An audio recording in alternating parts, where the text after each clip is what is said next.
Okay, here's how I am then doing that base floor. So as you can see, I've uh, angled out this one to make it look like it's all broken up and just chopped up the foam and then put an initial piece of Mod Podge over it to give it a little bit of strength, and I'll cover this over more and more once you build up this, but the idea is just to give it some strength because this stuff just plucks out no problem. And here's the plastic card glued down with Mod Podge to give it a nice piece, and then all I did was um, just use my witness lines that I put in here so everything's glued in, and then just penciled in. Essentially, these are just half-inch square grid over the whole thing that matches the other floor, and then I'm just going to go in and then scribe in some lines to give it some. So it, kind of looks like tile, but not going through with a bunch of individual squares to do that, because that just, quite frankly, takes too much time, and I don't have that much patience to do this. There's a couple different ways you can do this. The hardcore modelers will use actual scribing tools and going in with stuff like that and be real patient. This is a piece of terrain. It's supposed to be damaged. It's going to have dirt and grit, so I'm not looking for perfect.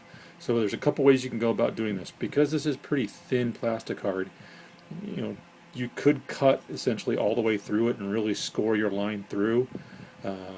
Because then essentially each of these is then glued down. Uh, Kind of depends on how much detail you want.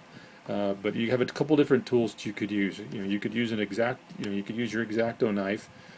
This is a one that I leave in here that's really dull. It's really been used, so it essentially works well for scoring. You get a lot of precise control, but you're not going to essentially cut this thing up with just one or two cuts. You actually have to really push around on it. The other thing to use is just use dental picks.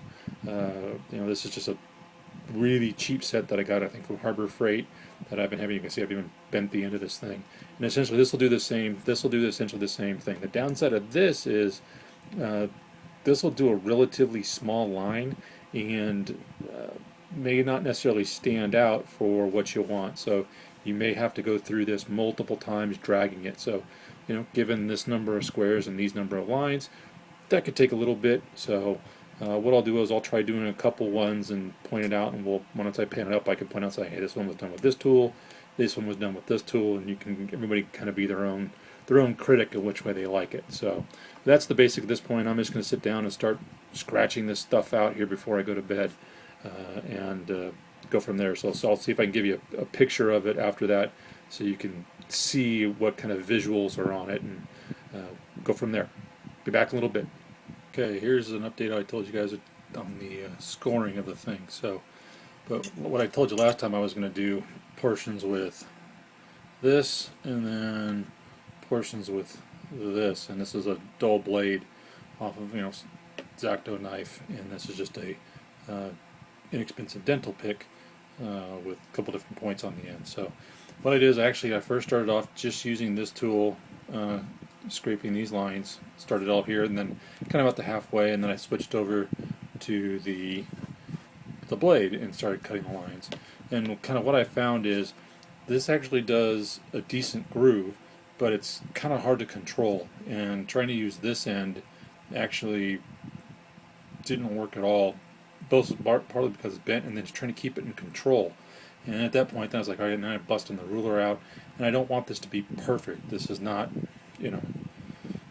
this isn't a measurement where I'm doing things perfectly. The idea is just to get the visual and the scratch. So when I switched over to this gave really good control. Made just boom, I could run the line down really quick. Didn't need to have a ruler, but it just gave a very narrow slice, and that's what does this do? It's a blade, so it slices.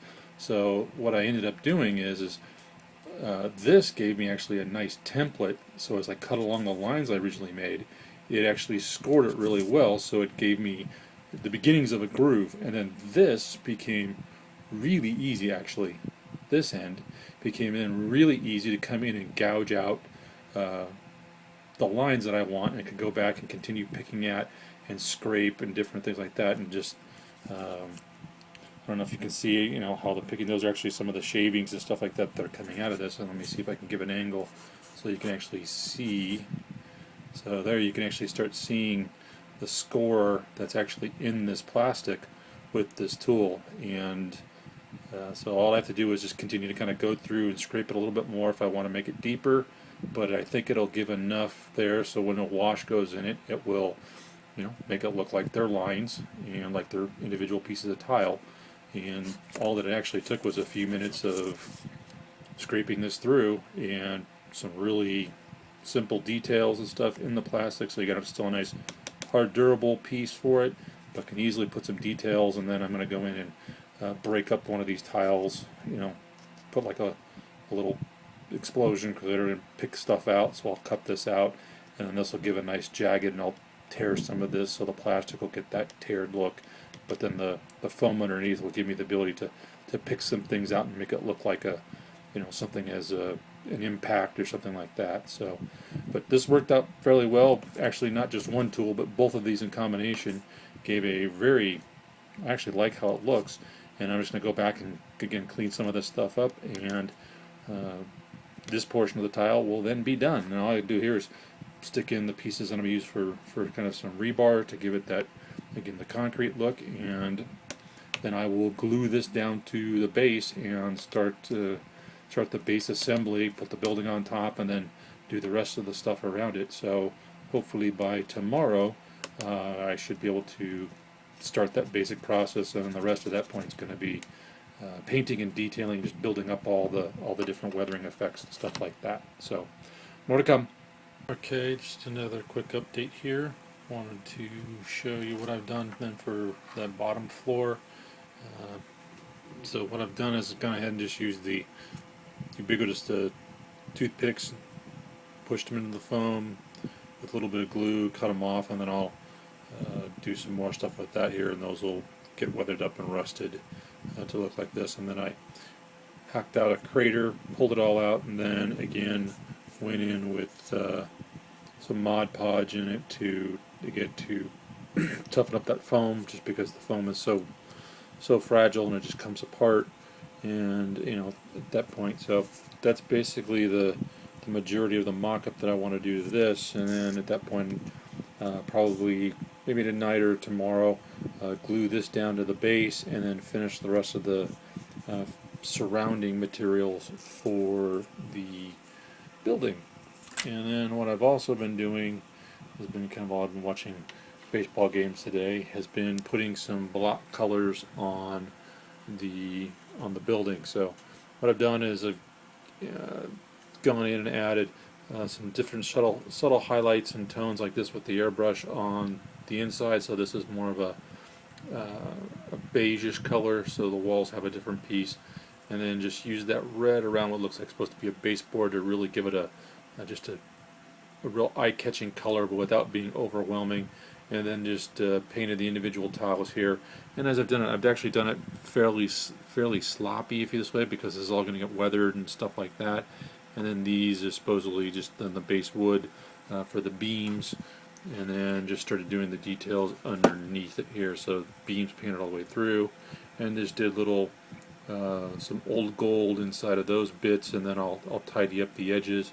And again, with just different shades and stuff like that, with those kind of the beige and taupish kind of colors.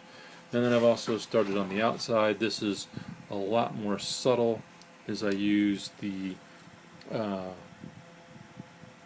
black green from Vallejo Model Air, and then just did a subsequent set of highlights up on the edges and stuff with a kind of an ochre green, and then a blue-gray at the end here to kind of give it that next piece. So in direct sunlight you can catch the green underneath it and stuff like that, but again, just to break up the monotone. And I'll probably then pick out like some of the stuff here in the windowsills and some of these edges, stuff like that.